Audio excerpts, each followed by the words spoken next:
I should have known my life was about to implode when I woke up on a Tuesday to find a wedding dress hanging on my closet door. Not just any wedding dress, a $15,000 Vera Wang that I definitely hadn't chosen, hadn't tried on, and certainly hadn't requested be delivered to my apartment at 7 in the morning like some kind of bridal pizza.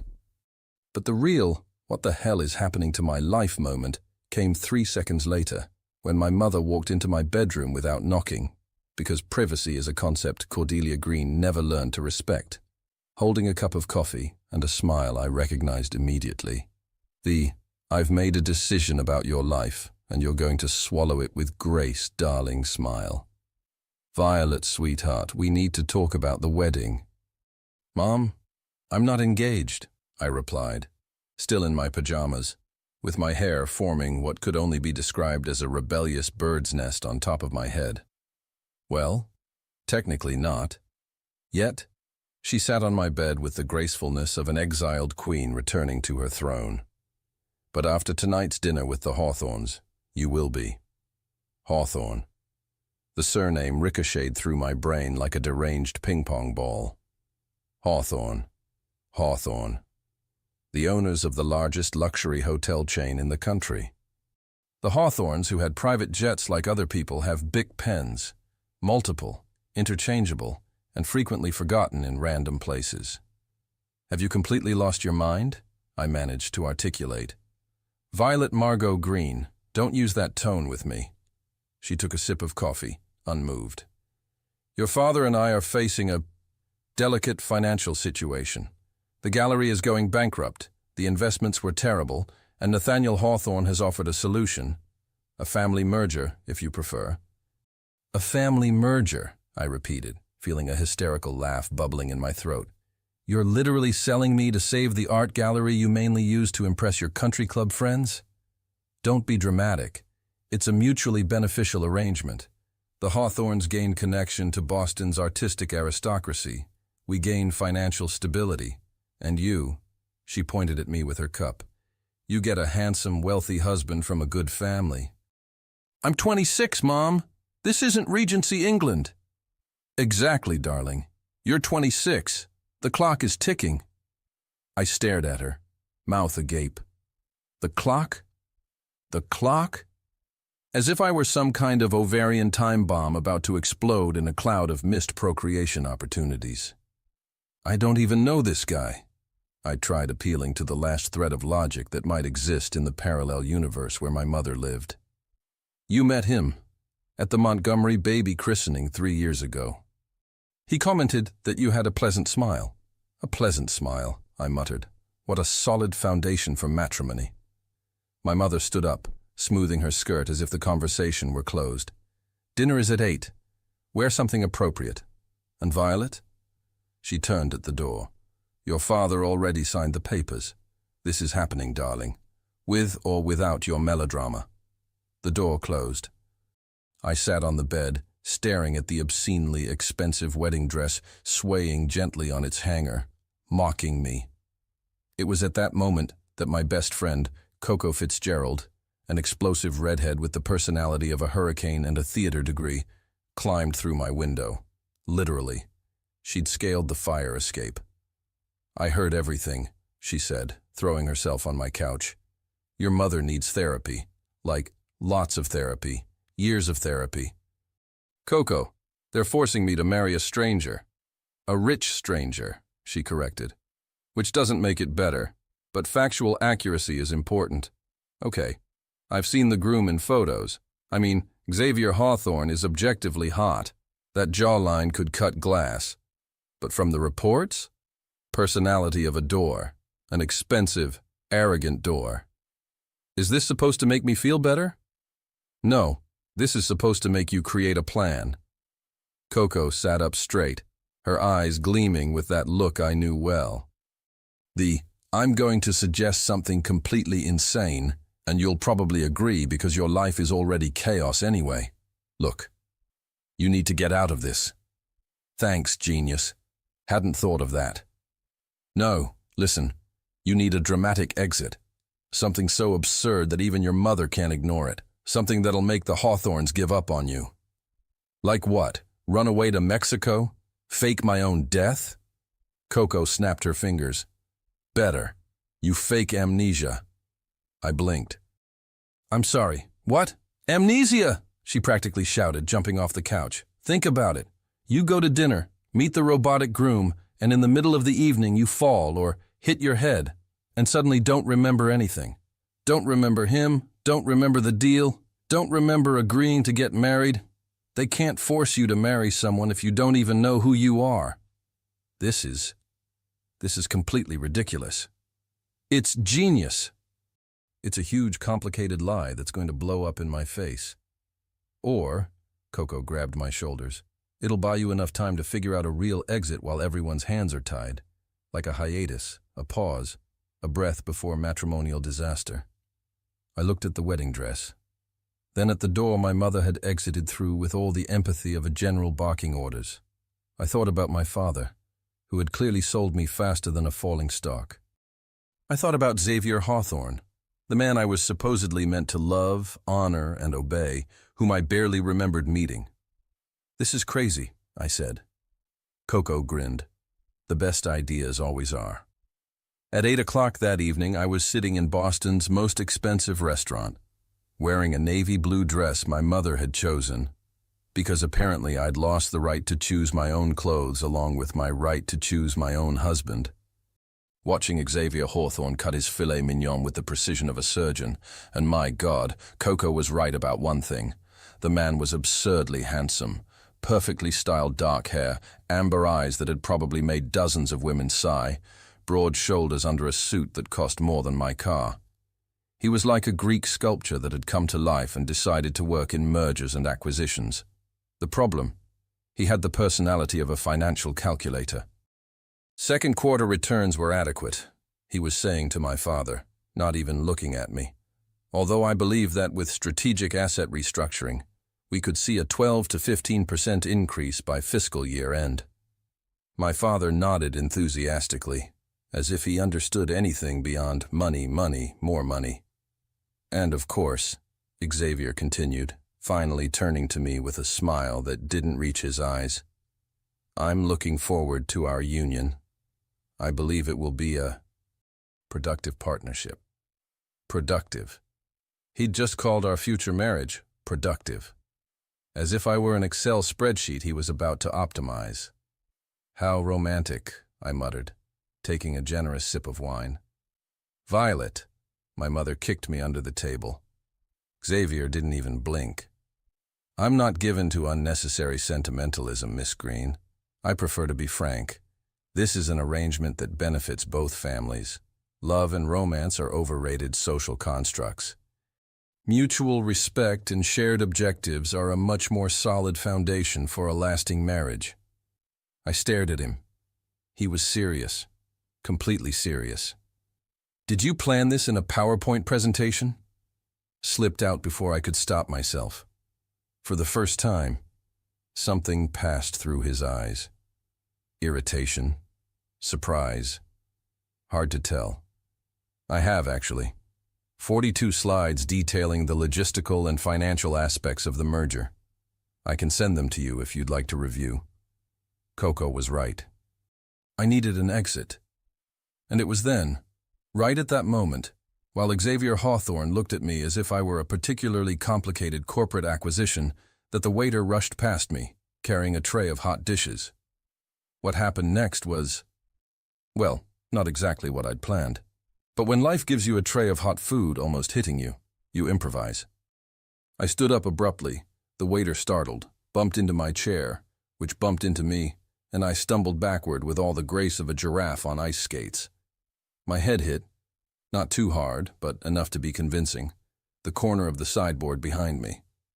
And then, with all the drama class skills from high school I could muster, I let my eyes roll back and collapse to the floor like a dramatically unconscious sack of potatoes. The chaos that followed was, well, perfect. Screams. Rushing. Someone yelled to call an ambulance. I felt my mother kneeling beside me, her shrill voice piercing my unconsciousness, and then a different voice, deeper, controlled, but with a note of something that might be concern. Don't move her. Neck could be injured. Xavier Hawthorne. Of course. Even in a medical emergency, he maintained corporate calm. Fingers touched my wrist, checking my pulse. Strong, surprisingly gentle hands. Call the paramedics. Now. And it was then, in that moment of perfect chaos, that I knew. There was no going back. I'd officially entered the most ridiculous and potentially brilliant lie of my life. When I woke up in the ambulance 15 minutes later, blinking confused at the lights, the first thing I did was look at the paramedic and ask in my best disoriented voice, Where am I? Who are you? And when Xavier Hawthorne came into my field of vision, his face tense with worry, I looked at him with genuine confusion and asked the question that would change everything. Who are you? The expression on his face was priceless, somewhere between shock, confusion, and something that looked suspiciously like panic. And there I was, Violet Green, about to embark on the most elaborate lie of my life. What could go wrong? Spoiler, absolutely everything. The hospital smelled like antiseptic and broken dreams. Or maybe that was just my conscience screaming at me for committing fraud in front of medical professionals. Miss Green, can you tell me what year it is? The doctor, a tired-looking woman with kind eyes, shone a penlight in my face. I blinked slowly, channeling every soap opera Amnesia storyline I'd ever hate-watched with Coco. I don't know. Should I know? Behind the doctor, Xavier Hawthorne stood with his arms crossed, looking like a CEO who'd just discovered someone had embezzled from his company, which, in a way, I suppose I had. I'd stolen his perfectly planned merger right out from under him. Do you know your name? The doctor continued. I hesitated. This was it, the moment of commitment to the lie. Violet? Someone in the ambulance kept saying Violet. That's correct. I'm Dr. Patricia Reeves. You had a fall at dinner. Hit your head on a sideboard. Do you remember the accident? No. That part was easy. I don't remember anything. It's all just blank. I let my voice crack a little. Not too much. Overselling would be suspicious. Just enough to seem genuinely distressed. My mother burst through the curtain like a hurricane in Chanel. Violet, oh my baby. She rushed to my side, gripping my hand with surprising strength. For a woman who'd been ready to sell me off 2 hours ago, she was putting on quite the performance. Or maybe, and this thought made my stomach twist, she actually cared, in her own twisted, controlling way. Mom, I said tentatively, because even with fake amnesia, I should recognize my own mother. Relief flooded her face. Yes, darling, it's Mom. You remember me. I think so? You feel familiar. I squeezed her hand, and the guilt hit harder than the sideboard had. Dr. Reeves made notes on her tablet. It's not uncommon with head trauma. The CT scan came back clear, no bleeding or fractures. What you're experiencing is likely retrograde amnesia. Memories before the incident are affected, but you retain general knowledge and learned skills. Will she recover? Xavier's voice cut through the room like a blade. Cold, precise. But there was something underneath, something that made me glance at him despite myself.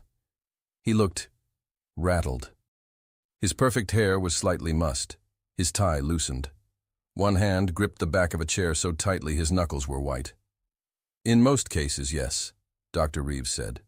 Memories often return gradually over days or weeks.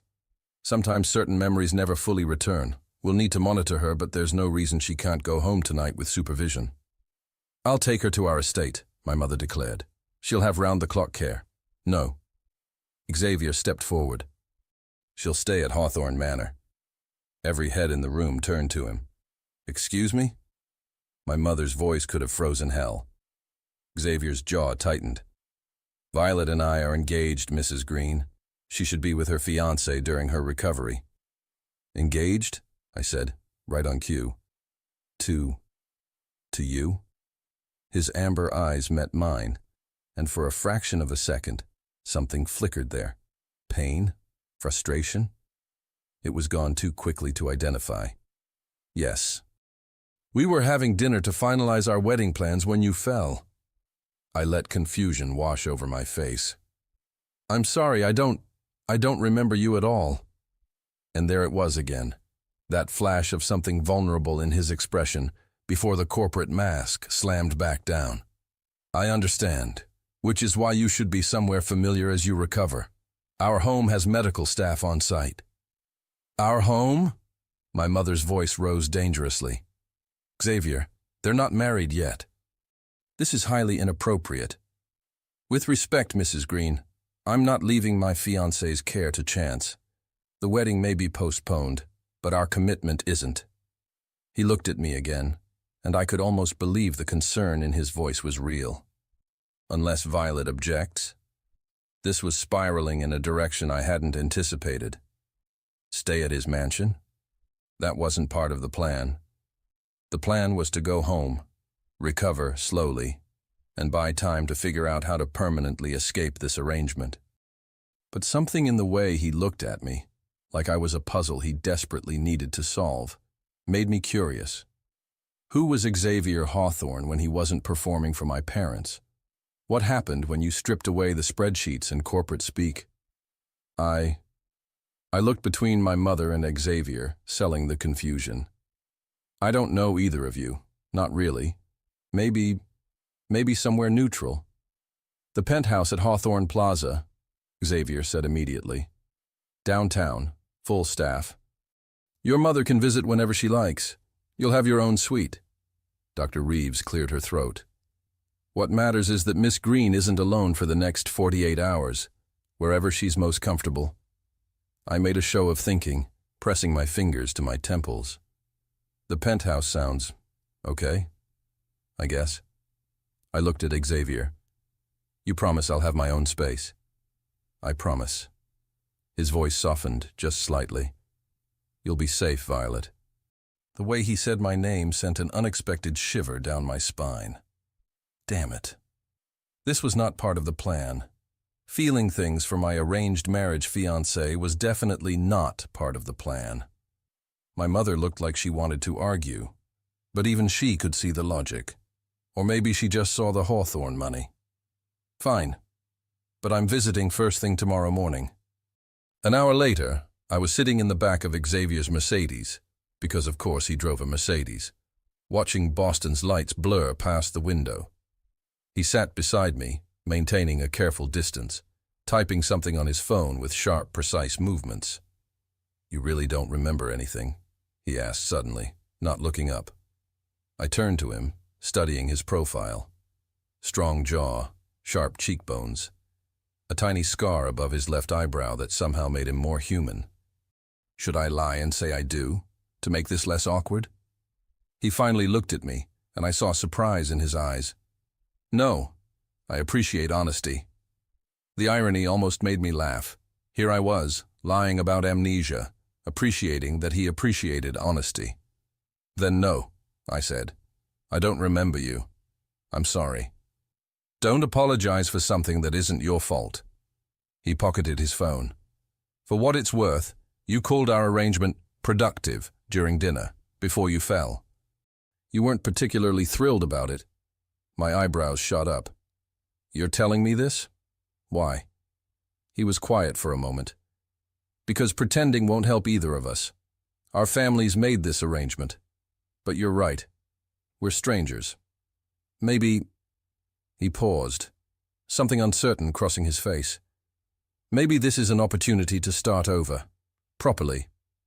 Oh no. That was almost... sweet. Start over, I repeated. Xavier extended his hand formally. Xavier Hawthorne.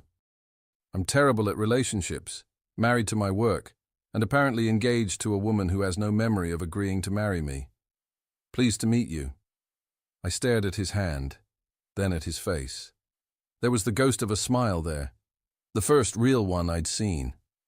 Against my better judgment, I shook his hand. Violet Green. I'm apparently a person who falls into furniture at inappropriate moments. Nice to meet you too. His smile widened, just a fraction. This should be interesting. As the car pulled up to a glittering high-rise, I realized with growing horror that my simple plan to fake amnesia and escape had just become infinitely more complicated. Because Xavier Hawthorne, the cold corporate robot, had just shown me a glimpse of an actual human underneath. And I was absolutely, definitely, catastrophically not supposed to find that intriguing. This was going to be a disaster. The penthouse was obscene. Floor-to-ceiling windows overlooking Boston's skyline. Modern furniture that looked like it belonged in an architecture magazine. A kitchen with appliances I didn't even recognize. And the view, oh God, the view made my shoebox apartment look like a storage closet. "Your suite is this way," Xavier said, leading me down a hallway lined with abstract art that probably cost more than my college education. He opened a door to reveal a bedroom that was bigger than my entire apartment. King-sized bed with sheets that looked softer than clouds. A sitting area with a velvet couch. An ensuite bathroom with a tub that could fit 3 people. This is... wow, I breathed, forgetting for a moment that I was supposed to be disoriented and confused. Xavier's lips quirked. Was that almost a smile? "I'll have your things brought over tomorrow. For tonight, there are spare clothes in the closet and toiletries in the bathroom. If you need anything, I'm just down the hall." "Down the hall," I repeated. We don't share." "A room? No." His expression shifted to something I couldn't quite read. "Violet, I know what our families expect, but I'm not a barbarian. You don't even remember me. I would never..." He ran a hand through his hair, messing it up further. "Just rest. Please." The genuine concern in his voice made my chest tighten with guilt. Here he was, being a complete gentleman, and I was lying through my teeth about amnesia. "Thank you," I said softly, "for not being a barbarian." That almost smile appeared again. "The bar is exceptionally low, but I'll take the compliment." He moved toward the door, then paused. "Violet, at dinner before you fell, you asked if I'd planned our arrangement in a PowerPoint." Oh, God. "Did I?" "You did, and I want you to know." He turned back, meeting my eyes. I realized tonight how insane that must have sounded. How insane this whole thing is. I don't expect you to just accept this when your memories return. If they return. My throat felt tight. "Xavier, get some rest. Good night, Violet." The door clicked shut behind him, and I collapsed onto the bed, staring at the ceiling. This was supposed to be simple. Fake amnesia. Buy time. Escape the arrangement. But Xavier Hawthorne was turning out to be nothing like the cold robot from dinner. And that was a problem. A big, complicated, surprisingly attractive problem. I grabbed my phone, miraculously still intact in my purse, and texted Coco. "Me. Emergency. Call me."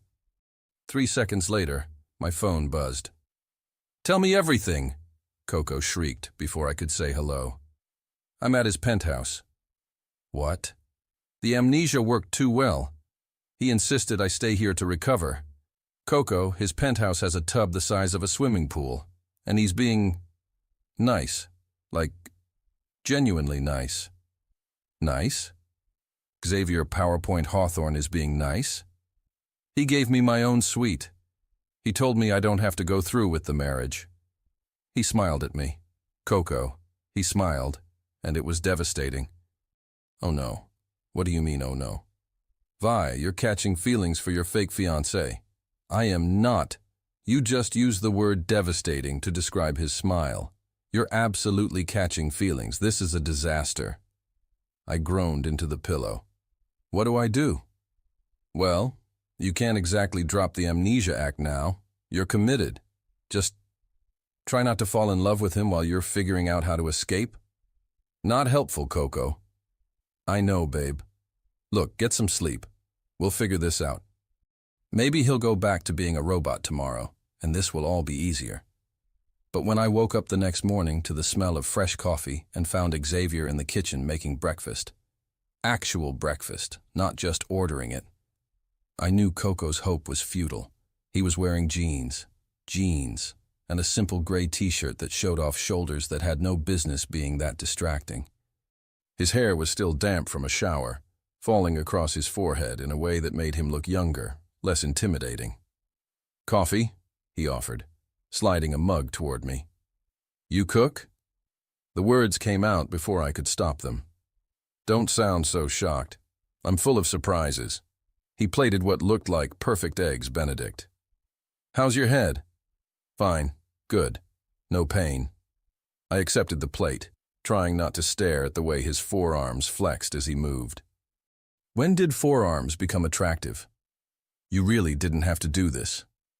I wanted to. He leaned against the counter, cradling his own coffee mug. "I've been thinking about our situation." My heart jumped. "And?" "You don't know me. I barely know you. We met once 3 years ago for maybe 5 minutes. This arrangement our parents made, it's archaic, ridiculous." He set down his mug, his expression serious. "So, I have a proposal." "Another one?" I tried to joke, but my voice came out strained. His lips twitched. "A different kind. Stay here while you recover. Let's actually get to know each other. No pressure, no expectations. And when your memories return, if they return, you make a choice. A real one. About whether you want this engagement or not." I stared at him. "You'd let me walk away?" "I'd never force you to stay." His eyes held mine, intense and sincere. "My parents want a merger. I want to know if there's something real here, something worth building. And we can't know that if you don't even remember who I am." The guilt crashed over me like a wave. He was being so genuine, so unexpectedly decent, and here I was, lying about everything. "Why?" I whispered. "Why does it matter to you?" Xavier was quiet for a long moment. "Because last night when I saw you on the floor, not moving, I felt something. Fear. Panic. More than I should feel for a stranger in an arranged marriage." He rubbed the back of his neck, looking almost embarrassed. "Maybe I'm curious about what that means." Oh, this was bad. This was so bad. Because I was supposed to be faking amnesia to escape him. But instead, I was sitting in his kitchen, eating eggs Benedict, watching him be vulnerable and honest, and all I wanted was to know more. "Okay," I heard myself say. "Let's get to know each other." His smile, that devastating, real smile, lit up his whole face. "Good. Then let's start with this. What's your favorite breakfast food? Real answer. Not what you think I want to hear." I laughed, feeling the tension break. "Honestly? Pop-Tarts. The brown sugar cinnamon ones straight from the package. No toasting." Xavier looked mock horrified. "I just made you eggs Benedict from scratch. And they're amazing. But you asked for honesty." "Fair point." He grinned. "Okay, Violet Green who eats cold Pop-Tarts. Let's see what else I don't know about you." As we sat there, trading questions and stories, I realized I was in serious trouble. Because getting to know Xavier Hawthorne was proving to be dangerously, wonderfully easy. And I had no idea how this was supposed to end. 3 days of living with Xavier Hawthorne had taught me several important things. 1. He was a morning person, which was deeply offensive. 2. He had a collection of vintage vinyl records and actually knew every lyric to the Beatles' entire catalog. 3. When he laughed, really laughed, he had a dimple in his left cheek that made my traitorous heart do stupid things. 4. I was absolutely, completely, catastrophically screwed. "You're thinking very loudly over there," Xavier said from across the couch, looking up from his book. It was Saturday evening, and we'd fallen into this comfortable routine of reading together in the living room. Comfortable. That was the problem. Everything with him had become too comfortable, too natural, too dangerously real. "Sorry," Just, I gestured vaguely at my head. Still feels weird. Not remembering. The lie tasted more bitter every time I told it. Does anything feel familiar yet? Any flashes of memory? Yes, I wanted to scream. I remember everything. I remember you at dinner talking about our marriage like a corporate merger. I remember planning to fake this amnesia. I remember thinking you were an arrogant robot. And now I can't stop noticing the way you bite your lip when you're concentrating, or how you leave little notes on the coffee maker in the morning. Not really, I said instead. But I'm starting to think maybe that's okay. His expression softened. Yeah? Yeah. I mean, whoever I was before. She agreed to marry a stranger for her parents' benefit. Maybe not remembering her isn't the worst thing. Xavier set down his book, giving me his full attention. It was something I'd noticed about him. When you talked, he listened. No phone checking, no distracted nodding, just complete presence. "Can I tell you something?" he asked. "Of course. I agreed to this arrangement for the same reason you did. My father wanted the connection to Boston's art world, and I—" He paused, looking almost embarrassed. I thought a practical marriage made sense. Less messy than feelings, more efficient. Efficient, I repeated, remembering that word from dinner. I know, I cringe at it now. He ran his hand through his hair. A gesture I'd learned meant he was frustrated with himself. But being with you these past few days, getting to know the actual you, I realize how empty that sounds, how cold. My chest tightened. Xavier, I like you, Violet. The words came out rushed, like he'd been holding them back. The real you, the one who eats cereal for dinner when she doesn't feel like cooking, who argues with true crime documentaries, who snorts when she laughs really hard. I like her. Oh God, oh no, no, no. I barely know who I am, I whispered, which was possibly the most honest thing I'd said in days. Then let me help you figure it out.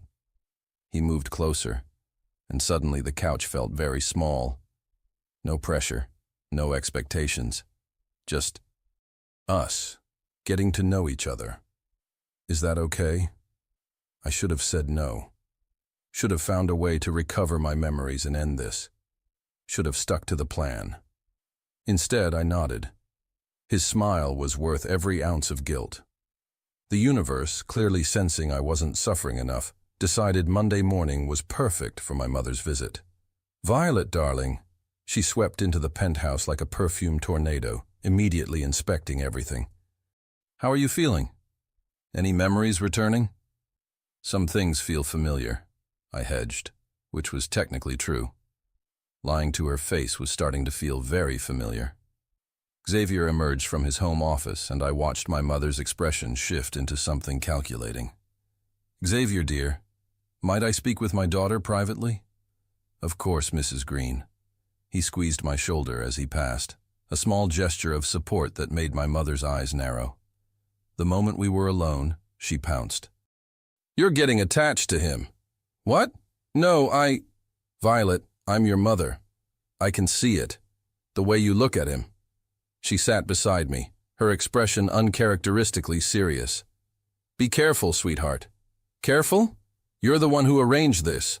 Yes, for financial security, not for you to actually fall in love with him. She sighed. The Hawthorns are complicated people. Xavier's father is ruthless in business. Xavier himself. He's been engaged twice before, did you know that? The floor dropped out from under me. What? Both times, the engagements ended badly. His work always came first. He's married to Hawthorne Industries, darling. Don't fool yourself into thinking you'll change that. After she left, I found Xavier back in his office, staring at his computer screen with an intensity that bordered on angry. Can I ask you something? I said from the doorway. He looked up, and something in my expression made him immediately stand. What's wrong? My mother said you've been engaged before, twice. His face went carefully blank, the corporate mask sliding back into place. She told you that. Is it true? Xavier was quiet for a long moment. Yes, it's true. What happened? What always happens. His voice had gone cold, distant, the same tone from our first dinner. I worked too much. Cared more about quarterly reports than relationships. They wanted someone present, and I couldn't be that person. And you think you still can't? I don't know. He looked at me, and the vulnerability in his eyes was devastating. But I want to try. With you. That has to mean something, right? I wanted to believe him. God, I wanted to believe him so badly. But standing there, watching him struggle to be someone different, I realized the horrible truth. I'd fallen for Xavier Hawthorne. And I'd done it while lying about everything. I need some air, I said abruptly, turning away before he could see the tears threatening to spill. Violet! Wait! But I was already grabbing my jacket, already heading for the door, already running from the mess I'd created. I made it to the building's rooftop garden before the tears came. Stupid, foolish tears for a situation entirely of my own making. You know, most people use doors. I spun around to find Coco climbing over the roof's edge because apparently fire escapes were her preferred mode of transportation. How did you? Xavier called me, said you seemed upset and might need a friend. She sat beside me on the bench. Want to tell me what happened? I'm in love with him. The words came out broken. I'm in love with Xavier, and I've been lying to him this whole time, and I don't know how to fix this. Coco wrapped her arm around me. Oh, Vi. What do I do? She was quiet for a moment. You tell him the truth. He'll hate me. Maybe, or maybe he'll understand. She squeezed my shoulder. But you can't build something real on a foundation of lies. You know that. I did know that. I'd always known that. The question was, did I have the courage to do something about it? Back in the penthouse, Xavier was waiting, 2 mugs of tea in his hands. I'm sorry, he said immediately. About earlier. I shouldn't have. Xavier, I need to tell you something. My heart was hammering so hard I could barely breathe. About my memories, about everything. He set down the mugs, his full attention on me. Okay. This was it. The moment of truth. My phone rang. Coco's ringtone. Don't answer it, Xavier said softly. Tell me, whatever it is. But something in Coco's timing felt urgent. I glanced at the screen. 911. Your dad collapsed. Hospital. Now. The confession would have to wait. Massachusetts General Hospital at midnight had a particular kind of sterile desperation that made everything feel surreal. I burst through the emergency room doors with Xavier right behind me, because of course he'd insisted on driving, and of course he'd held my hand the entire way, and of course that made everything 10 times more complicated. Violet! My mother materialized from a hallway, mascara streaked, her usual composed mask completely shattered. Oh, thank God. What happened? Where is he? Heart attack. They're running tests. He's stable now, but... Her voice broke. I'd never seen my mother cry, not when her own mother died, not at sad movies, not ever. I hugged her, and she actually let me. He's going to be okay, I whispered, trying to convince us both. Xavier stepped forward. Mrs. Green, I've contacted the hospital's chief of cardiology. He's on his way. Your husband will have the best care possible. My mother pulled back, studying Xavier through her tears. You did that? Of course. He said it like it was obvious, like mobilizing top medical professionals at midnight was just something you did for people you cared about. People you cared about. The words echoed in my head as a doctor emerged, and we learned that my father would need surgery but was expected to recover. The relief was dizzying. Hours later, after my father had been moved to a private room, courtesy of another Xavier phone call, I found myself in the hospital cafeteria at 3 a.m., staring at the worst coffee I'd ever seen. It's terrible, isn't it? Xavier slid into the seat across from me, holding 2 slightly better-looking cups from the Starbucks down the street. I took a chance on caramel macchiato. Was I close? How did you? You have a Starbucks gold card in your wallet. The barista history shows you order it 90% of the time. At my expression, he winced. That's creepy. I made that creepy. I was trying to be thoughtful but landed on stalker. Despite everything, the hospital, the fear, the lies, I laughed. It's perfect. Thank you.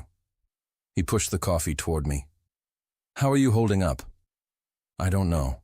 I keep thinking about what I almost told you. Before the call. Xavier's expression grew serious. Whatever it is, Violet, you can tell me. Anytime. The confession sat on my tongue, heavy and terrifying. But in a hospital waiting room at 3 a.m., with my father fighting for his life upstairs, it felt wrong. Selfish. Not now, I said quietly. But soon, I promise. He reached across the table and took my hand. Okay. Soon. We sat like that, hands intertwined, drinking overpriced coffee in a hospital cafeteria. And it felt more intimate than anything I'd ever experienced. Can I ask you something? I said. About your previous engagements. His jaw tightened, but he didn't pull away. What do you want to know? Were you in love with them? Xavier was quiet for so long, I thought he wouldn't answer. I thought I was. With Claire, the first one. But looking back, I think I loved the idea of her, the way she fit into my life plan. When she left, I was more upset about the disruption to my schedule than losing her. He laughed bitterly. Says everything, doesn't it? And the second? Miranda. That was different. I tried harder, made time. But in the end, I couldn't give her what she needed. I'd miss dates for board meetings. Forget anniversaries. She said loving me was like loving a ghost. I was never really there. Is that what you think you are? A ghost? His amber eyes met mine. I was. But you make me feel present, like I'm actually living instead of just existing between meetings. His thumb traced circles on my palm. Does that make sense? Yeah, I whispered. It does. Violet, I know this started as an arrangement, a practical merger. But what I feel for you isn't practical or efficient or any of those corporate words I used to hide behind. It's messy and terrifying and… Xavier, let me finish, please. He took a shaky breath. I'm falling for you. The real you. And I know you don't remember agreeing to marry me. And maybe that's for the best because I don't want you to marry the man I was. I want you to choose the man I'm trying to become. If you'll have him. The tears came before I could stop them. You can't say things like that. Why not? Because I'm not who you think I am. The words burst out, sharp and desperate. Xavier froze. What do you mean? This was it. The moment. Tell him everything. Mr. Hawthorne? A nurse appeared. Your assistant called. Urgent business with Tokyo. They need you on a conference call. Xavier didn't move. Tell them I'm unavailable. Sir, they said it's regarding the Nakamura merger. $16 million. I don't care. Each word was precise, controlled. Tell them I'm with someone important. The nurse retreated, shocked. I stared at him. You just blew off a $16 million deal. Violet, what did you mean? About not being who I think you are? My phone buzzed. Coco. Your mom is looking for you. Says visiting hours are starting. Saved by the text. Again. I should get back upstairs. I stood, wiping my eyes. My dad is stable and sleeping. You're avoiding. Xavier stood too, his expression unreadable. Whatever it is you're not telling me, it won't change how I feel. You don't know that. Yes, I do. The certainty in his voice nearly broke me. Upstairs, my father was awake, looking fragile in a way that made my chest hurt. Violet, baby. His voice was weak. Come here. I took his hand, careful of the IV. I'm sorry, he said. For the arrangement. For putting business before you. Your mother told me what I did was wrong, I glanced at my mother, who was suddenly very interested in the window. Dad, just focus on getting better. No. Listen. He squeezed my hand. Xavier seems like a good man, but if you don't want this marriage, we'll figure something else out. The gallery isn't worth your happiness. The irony was devastating. Here was my father, giving me an out, and all I wanted was to run back to Xavier. I'll think about it, I managed.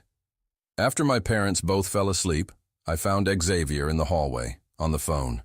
Don't care what the board says. Family comes first. We'll reschedule. He hung up, looking exhausted. Sorry. Damage control. You stayed. Of course I stayed. He looked confused, like there'd never been another option. Violet, about what you were saying. I faked it. The words tumbled out before I could stop them. The amnesia. I faked all of it. The silence that followed was deafening. Xavier's face went through several emotions: confusion, disbelief, hurt, anger, before settling on something worse. Nothing. You... What? I panicked. The arranged marriage, the pressure, you talking about PowerPoints.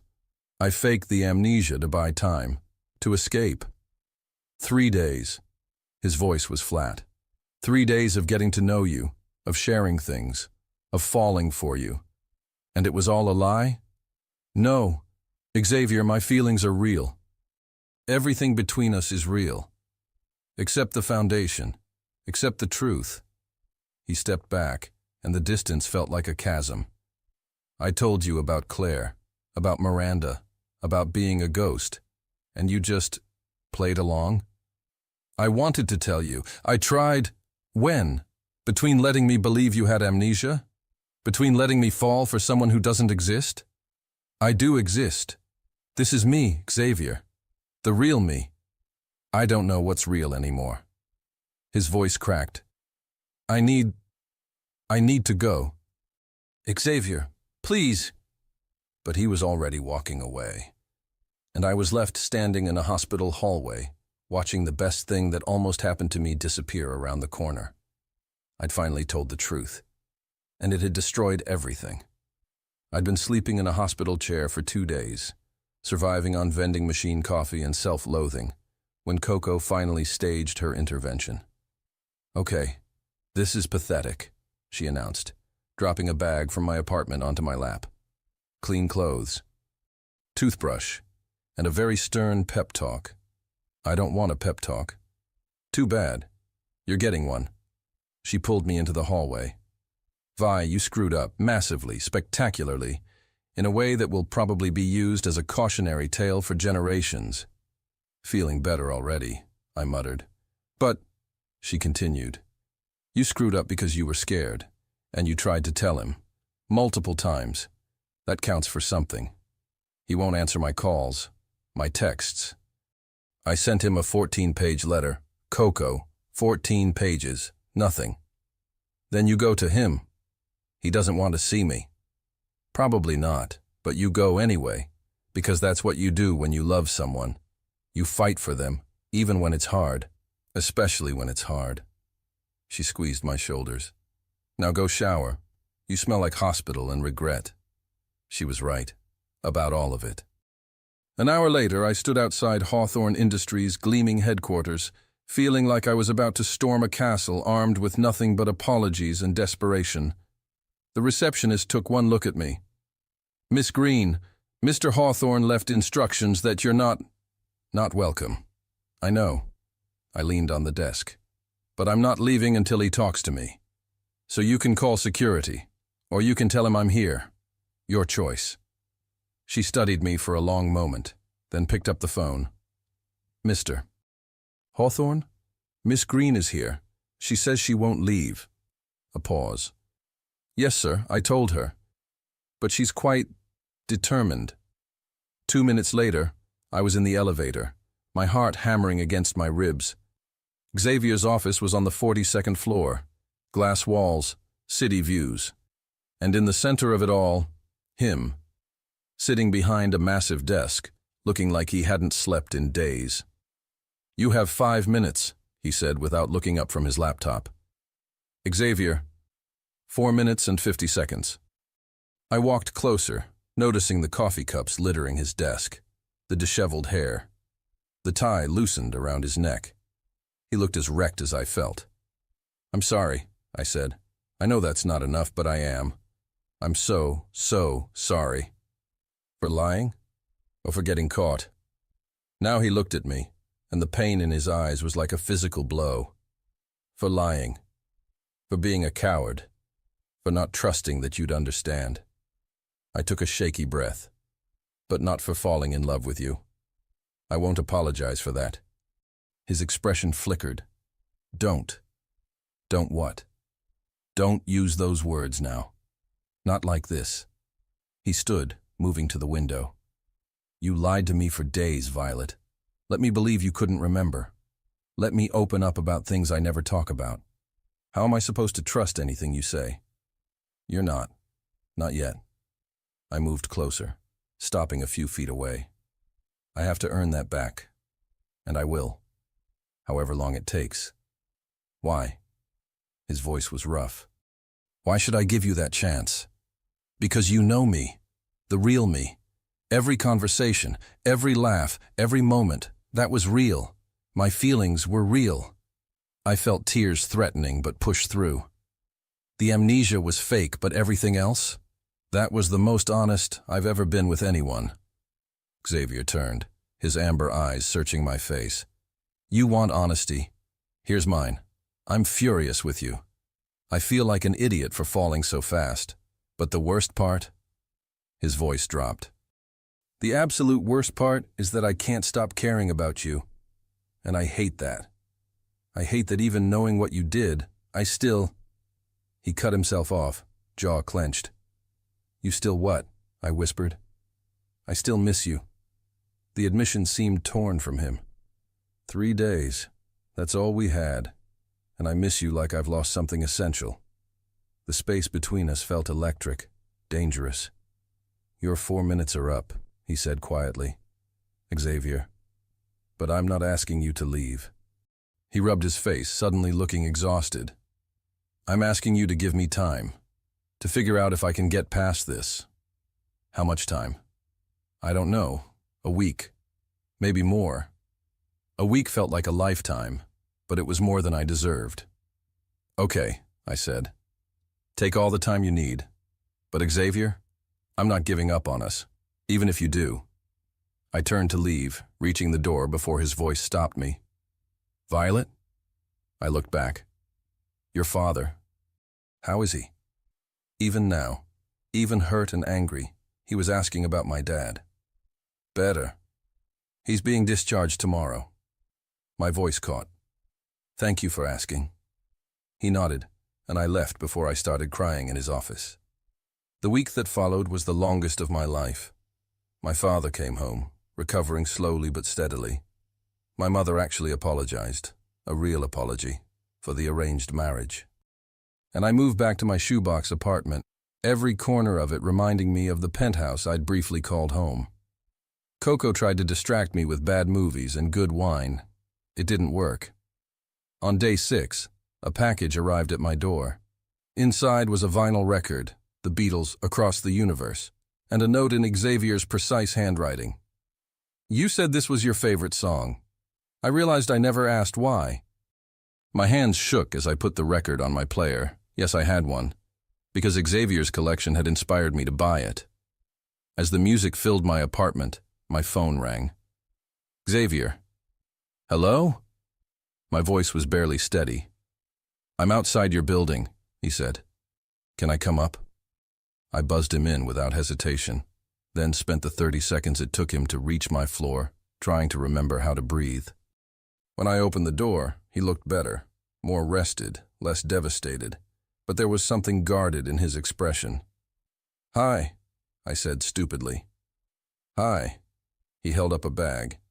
I brought Pop-Tarts, brown sugar cinnamon. Figured we should talk. I laughed, feeling tears prick my eyes. You remembered. I remember everything, Violet. That's the problem. But he said it softly, without the edge of before. We sat on my worn couch, such a stark contrast to his penthouse furniture, and for a moment, neither of us spoke. "I've been thinking," Xavier finally said, "about us, about what you did." My heart stopped. And I understand why you did it. The pressure from your parents, the arrangement, me being a complete robot at that dinner. He turned to face me. "I even understand the panic. What I don't understand is why you kept lying. After you knew me. After we—" He gestured between us. "Whatever this is started happening." I was scared, I admitted. Every time I tried to tell you, I chickened out. Because I knew the truth would end everything and I wasn't ready to lose you. So you let me fall for someone who didn't exist. No, she existed. She exists. I grabbed his hand before I could stop myself. "Xavier, the woman you fell for? That's me. No amnesia, no pretending. Just me, terrified and messy and completely in love with you." He stared at our joined hands. "This can't be that simple." "It's not simple at all. It's complicated and hard, and I hurt you, and I'll spend forever making up for it if you let me. Violet, I'm not asking for everything back. I'm just asking for a chance. A real one. No lies, no games, just us, figuring this out." Xavier was quiet for a long time. Then, "I need conditions. Anything. No more lies. Ever. I don't care how small or how scared you are. You tell me the truth. I promise. And we start over, completely, dating, getting to know each other, the normal way people do this." "Yes, absolutely. And the engagement is off. If we get to that point again, it'll be because we both chose it, not our parents." Hope bloomed in my chest. "Deal." He finally looked at me fully, and I saw it. The tentative beginning of forgiveness. "I'm still angry with you," he said. "I know. And this is going to take time. I know. But I'm willing to try. Because you're right. What we had was real, and I don't want to lose that either." I launched myself at him, hugging him so tightly he laughed. "Too much?" I asked against his shoulder. "Never." His arms came around me, and it felt like coming home. "But Violet?" "Yeah? If you ever pull something like this again, I'm keeping the Pop-Tarts." I laughed through tears. "That's fair." We sat like that, holding each other in my tiny apartment, and I knew we weren't fixed. Not yet. But we were on our way. "This is officially the weirdest first date ever," I said, watching Xavier attempt, and fail, to hit a baseball at the batting cages. "You chose this," he reminded me, swinging again and missing spectacularly. "I suggested the symphony. Because I wanted to see you do something you're terrible at. Humanizes you." He turned, raising an eyebrow. "I run a billion-dollar company." "Exactly. You need humbling." I grabbed a bat. Watch and learn, Hawthorne. 3 weeks had passed since the Pop-Tart reconciliation. 3 weeks of actual dating. Coffee shops, museums, one memorable disaster at a pottery class where we'd both ended up covered in clay. 3 weeks of Xavier slowly learning to trust me again, and me learning what it meant to be completely honest, even when it was uncomfortable. It was messy and imperfect, and absolutely nothing like the corporate arrangement we'd started with. It was perfect. I stepped up to the plate, channeling every softball game from high school, and hit the first pitch cleanly. Xavier's jaw dropped. "You played softball?" 4 years. MVP twice. There's a lot you don't know about me yet." I grinned. "That's kind of the point of dating." Noted. He moved behind me, arms coming around to adjust my grip on the bat. "Though I'm fairly certain you don't need my help." But you smell good." I leaned back against him. "So I'll allow it." His laugh rumbled through his chest. "You're dangerous, Violet Green. You have no idea." We spent another hour at the cages, then walked through Boston Common holding hands like normal people. Not corporate mergers, not arranged marriages, just us. "Can I ask you something?" Xavier said as we sat on a bench overlooking the pond. "Always." Are you happy with this? Taking it slow? I turned to look at him. Are you asking if I wish we were still in the penthouse playing house? Maybe. He looked uncertain, an expression I was seeing more often now. I know this is how it should be, but sometimes I miss the vinyl records and breakfast conversations. Yeah, I miss it too, I admitted. But Xavier, this is better. We're building something real, something that's ours, not our parents'. He pulled me closer, kissing my forehead. You're right, as usual. Get used to that. My phone buzzed, Mom calling. Xavier saw my expression. Take it, I'll grab us coffee. I answered reluctantly. Hi, Mom. Violet, darling, we need to talk. About the gallery. My stomach dropped. What about it? Your father and I had a meeting with the creditors. Even with his recovery, the situation is dire. We're going to lose it. Her voice cracked. Everything my grandmother built. Gone. Mom, I'm so sorry. The Hawthorne's offer still stands. Nathaniel called yesterday. If you and Xavier were to move forward with the marriage arrangement, they'd invest. Save everything. And there it was. The trap I'd thought we'd escaped. Mom, Xavier and I are dating. Actually dating. I'm not asking you to marry him tomorrow. Just consider it. Think about what this means for the family. After she hung up, I sat there, staring at the pond, feeling the weight of guilt settle on my shoulders. Xavier returned with coffees, took one look at my face, and sat down. What happened? I told him everything. The gallery, the creditors, his father's offer. He was quiet for a long moment. My father is using your family's situation as leverage. Xavier, I'm not asking you to. I know you're not. But I'm going to fix this anyway. He pulled out his phone. Not because of any arrangement.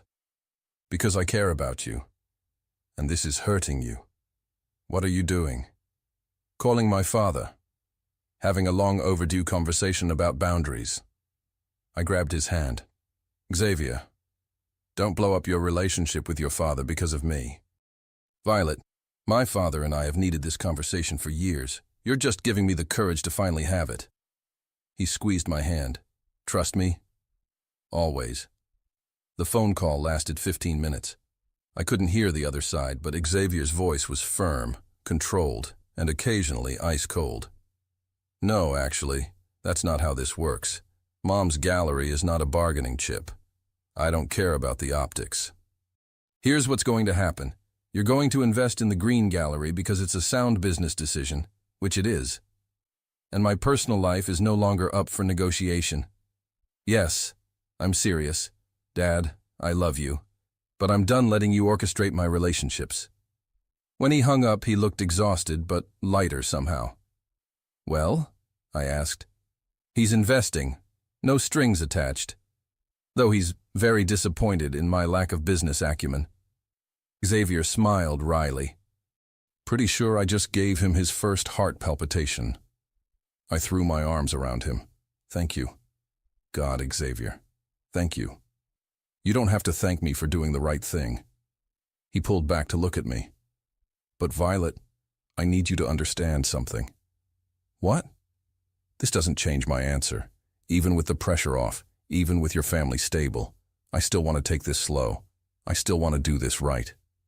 Relief and love flooded through me in equal measure. Good, because so do I. Yeah? Yeah. I don't want you because my parents need your money. I want you because you make terrible jokes, sing off-key to the Beatles, and just told off your billionaire father for me. He laughed. My jokes aren't that bad. They're pretty bad. Kiss me anyway? I did. Later that evening, Xavier dropped me at my apartment, but lingered in the doorway. Stay for dinner, I offered. I'm making pasta. Well, boiling pasta. I'm not you. Rain check? I have an early meeting tomorrow. He hesitated. But I'll call you before bed. You better. He kissed me goodnight, slow and sweet and promising more, then left. I was still floating when Coco showed up an hour later with wine and gossip. So, you and Xavier are disgustingly happy. We really are. Good. You deserve it after all that drama. She poured wine. Speaking of drama, I have news. What kind of news? The kind where Xavier's ex-fiancée Miranda just flew into Boston. And according to my source, who may or may not be Xavier's assistant's boyfriend, she's desperate to talk to him. My stomach dropped. When? She's meeting him tomorrow, at his office. The old insecurities crept in. Miranda, the one he'd actually tried with. The one he couldn't give enough to. Vi, don't spiral. I'm not spiraling. You're totally spiraling. Look, Xavier chose you. He stood up to his father for you. One ex-fiancé doesn't change that. She was right. I knew she was right. So why did it feel like our perfectly reconstructed world was about to be tested in the worst possible way? The next morning, I got a text from Xavier. Meeting with Miranda today. She wants to talk about us. Wanted you to know. No secrets, remember? Call you tonight. X. I stared at the message. At the X he'd started signing his texts with, and made a decision. I trusted Xavier. But that didn't mean I wasn't going to panic eat an entire pint of ice cream while waiting for his call. At 6 p.m., my phone rang. So, Xavier's voice was careful. That was interesting. Tell me everything, and don't leave out anything to spare my feelings. Miranda wants me back, said she's changed, that she understands my work now and can handle it. My heart sank. Oh. Violet, breathe. I told her no. You did. Of course I did. His voice softened. Because I'm in love with you. The world stopped. You... What? I'm in love with you, Violet. Completely, terrifyingly in love with you. And I should probably say this in person with flowers or something romantic, but I can't wait. He paused. Is that okay? I was crying and laughing simultaneously. You love me? So much it's honestly inconvenient. I love you too. So much. Xavier, I love you so much. Then stop talking and let me take you to dinner. Real dinner. Fancy dinner. The kind where I can tell you I love you in person. Yes, God, yes. Pick you up in an hour? I'll be ready. I hung up, stared at my phone, then screamed into a pillow. Coco, who'd been eavesdropping shamelessly, popped her head in. Good scream or bad scream? He loves me. Finally. She started pulling clothes from my closet. Okay, we have 1 hour to make you so stunning he proposes on the spot. Coco, we literally just said I love you. Trust me. That man is going to put a ring on it. A real one this time, not an arranged one. As she fussed over my outfit, I caught my reflection in the mirror. I looked happy. Actually, genuinely happy. And for the first time since this whole crazy thing started, I knew exactly where I belonged. With Xavier. No arrangements, no lies, no pretending. Just love. 6 months after the fake Amnesia incident, I found myself standing in an art gallery, not my parents' struggling one, but a small exhibition space in the North End, where my photography was being displayed for the first time. My photography. Something I'd hidden from my parents for years, because it wasn't practical or suitable for a green. Xavier had convinced me to submit my work, had spent hours helping me curate the collection, had rented this space when the original gallery fell through. And now, surrounded by strangers admiring my photographs, I felt more myself than I ever had. You're doing that thing again, Xavier murmured in my ear, sliding his arm around my waist. What thing? That thing where you look surprised that people actually like your work. He kissed my temple. Stop it. You're brilliant. Biased. Completely. But also correct. He turned me to face him. I'm proud of you, Violet. Before I could respond, my mother appeared, looking elegant and shockingly genuine. Darling, these are remarkable. Really. She squeezed my hand. I'm sorry it took me so long to see your talent, to see you. My father, still moving carefully but recovering well, nodded. Your mother's right. We've been so focused on what we wanted for you that we never asked what you wanted. The apology I'd been waiting for my whole life, finally arriving when I'd stopped needing it quite so desperately. Thank you, I said, meaning it. Both of you. As the evening wore on, I found Xavier on the gallery's small balcony, staring at the Boston skyline. Hiding from the crowd? I asked, joining him. Hiding from your Aunt Carol. She cornered me asking about wedding plans for 20 minutes. I groaned. I'm so sorry. She's relentless. It's fine, though it did make me think. He turned to me, suddenly nervous in a way I rarely saw. About wedding plans. My heart stuttered. Xavier, hear me out.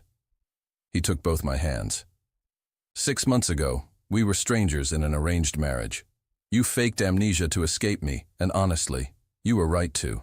I was insufferable. You were a little insufferable, I agreed, smiling. A little? He laughed. I had a PowerPoint, Violet. 42 slides. It was very thorough. It was insane, he grew serious. But then something happened. You happened. And suddenly all my carefully planned life felt empty compared to eating cold Pop-Tarts with you at midnight. Tears were already forming. Xavier, where are you going with this? I'm going here. He dropped to one knee, and my breath caught. Violet Margot Green, I'm not asking because our parents want it. I'm not asking because it makes business sense. I'm asking because I can't imagine my life without you in it. Because you make me laugh and challenge me and show me what really matters. He pulled out a small velvet box, opening it to reveal a simple, stunning ring. Nothing like the ostentatious rock his mother had originally chosen. This is your choice. Completely yours. No pressure, no arrangements, no PowerPoints. His voice shook slightly. Will you marry me? For real this time? I was crying full out now, not caring about my makeup. You know what the funny thing is? What? When I faked that amnesia, I was so sure I was escaping a nightmare. But really? I cupped his face. I was stumbling my way toward the best thing that ever happened to me. Is that a yes? That's a hell yes. I pulled him up and kissed him as applause erupted from inside, because apparently half the gallery had been watching through the windows. Xavier slid the ring onto my finger, and it fit perfectly. Of course it did. He'd probably measured while I was sleeping. The overachieving romantic. I love you, I said against his lips. I love you too, even though you're a terrible liar. Hey! Violet, you faked amnesia and couldn't even maintain it for a week. You're objectively bad at deception. Maybe that's a good thing. Definitely a good thing. He kissed me again. No more lies, no more pretending. Just us. Inside, Coco was already crying. My parents were beaming, and somewhere in the crowd, I heard Aunt Carol saying, I knew it! Later, after the celebration had died down and we were back at Xavier's penthouse, our penthouse now, really, since I'd basically moved in 3 months ago, we collapsed on the couch. So, Xavier said, pulling me close, how does it feel to be engaged for real? Terrifying. Amazing. Right. I twisted the ring on my finger. No PowerPoint this time? Well, he tried to look innocent and failed miserably. Xavier Hawthorne, tell me you didn't. Only 15 slides. And it's mostly pictures of you, and possible honeymoon destinations, and maybe a timeline. I kissed him to shut him up, laughing against his mouth. You're ridiculous. You love me. I really do. We sat there in comfortable silence, watching the city lights, and I thought about the absurd journey that had brought us here, the fake amnesia, the real feelings, the lies that had somehow led to truth. Violet? Thank you for that terrible fake amnesia plan. I pulled back to look at him. Are you serious? Completely. If you hadn't done it, we would have gone through with that arranged marriage. We would have been miserable. We never would have found this. He gestured between us. So thank you for being brave enough to lie terribly.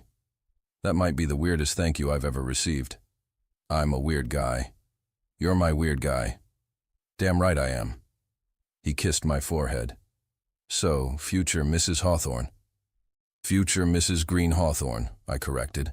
I'm keeping my name, the hyphenated version. Negotiating already, I love it. He grinned. Future Mrs. Green Hawthorne, what do you want to do first? Plan the wedding? Tell everyone? Look at honeymoon destinations?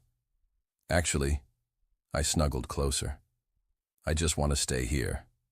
With you. Being engaged and happy and not fake amnesiaing my way out of anything. Best plan I've heard all day.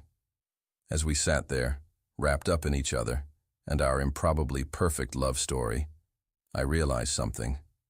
Sometimes the best things in life come from the worst plans. Sometimes you have to fake losing your memory to find what you were really looking for all along. Sometimes the arranged marriage you're running from is actually the love story you're running toward. And sometimes, just sometimes, the man with the PowerPoint turns out to be the man of your dreams. Who knew? Well, probably Coco. She called this from day one. 1 year later, Xavier Hawthorne, if you don't put that laptop away right now, I'm throwing it off this balcony. My husband, still thrilling to say that word, looked up from his computer with mock innocence. We're on our honeymoon. Exactly, our honeymoon, in Santorini, with this view. I gestured at the stunning sunset over the Aegean Sea. And you're checking quarterly reports. I was just, nope. I plucked the laptop from his hands and snapped it shut. Dr. Reeves said you need to learn work-life balance, remember?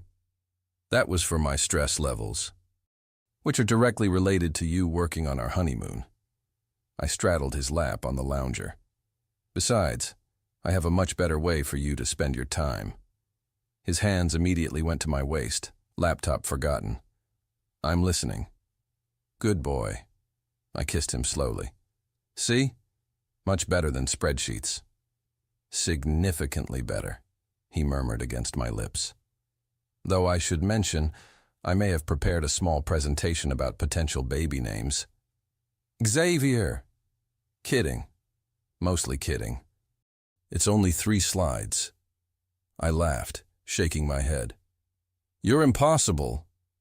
You love me. Tragically, yes.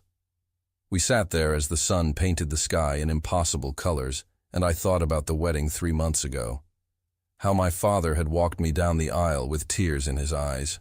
How my mother had actually sobbed during the vows. How Coco had given the most embarrassing maid of honor speech in history, complete with the fake amnesia story. How Xavier had looked at me like I was his entire world. What are you thinking about? Xavier asked, tucking a strand of hair behind my ear. How we got here, the fake amnesia, your PowerPoint, that terrible dinner. The best terrible dinner of my life. He smiled. You know what's funny? What? My father asked me last week if I regretted how everything happened, if I wished we'd just done the arranged marriage properly. What did you tell him? That I wouldn't change a single thing. Not the lies, not the chaos, not the disaster, because all of it led to this. He pulled me closer. To us. To you being my wife. Xavier Green Hawthorne, I corrected with a grin. Right. I keep forgetting you made me take your name too. Hyphenated. We both took both names. That was the deal. Best deal I ever made. He kissed me softly. I love you, Violet Green Hawthorne. I love you too, even with your PowerPoint addiction. Speaking of which, no. I didn't even say anything. Whatever it is, the answer is no. No work, no presentations, no spreadsheets, just us, this sunset, and maybe some of that wine the hotel sent up. Xavier's phone buzzed. He glanced at it and laughed. What? Coco.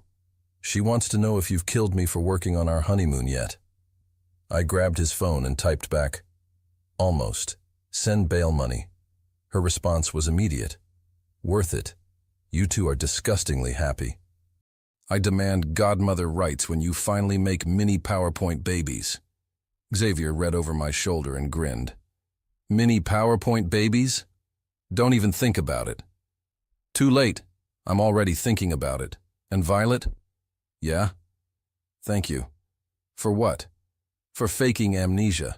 For giving us a chance to start over. For choosing me. His voice went soft. For making me believe in love stories. I kissed him as the sun sank below the horizon, painting our future in shades of gold and promise. And somewhere in Boston, I was pretty sure Coco was already planning to tell this story at every dinner party for the rest of our lives. The story of how Violet Green faked amnesia to escape an arranged marriage and accidentally fell in love with her fake fiancé instead. The best accident of my life. The end.